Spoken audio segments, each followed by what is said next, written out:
ठीक बनी धनी बहरा में समाचार अपन सुनावा। तू कैसे बाड़ुए धनिया मुँह खोल के बतावा।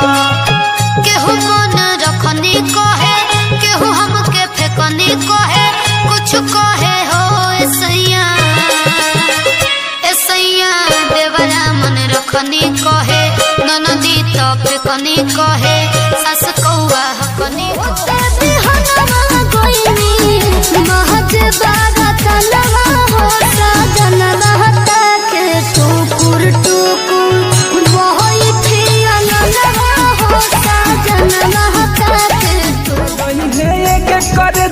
जाई के भोला दुआरी गे, हमरे खाती भूखी है पगली सावन के सोमारी गे, हमरे खाती भूखी है पगली सावन के सोमारी गे। अपन बने के सपना पूरा कर देखू बाबा त्रिपुरारी गे, अपन बने के सपना पूरा कर देखू बाबा त्रिपुरारी गे। हमरी धनी बहरा में समाचार अपन सुनावा। तू कैसे बाड़ुए धनिया मुँह खोल के बतावा।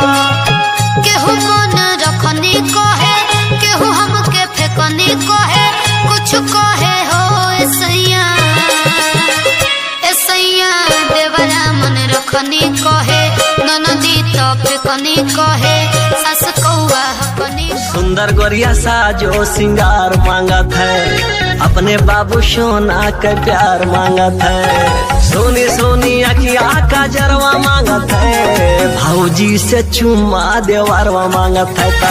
भाग चला भौजाई देवर धक्का मारत है, भाग चला भौजाई देवर धक्का मारत है।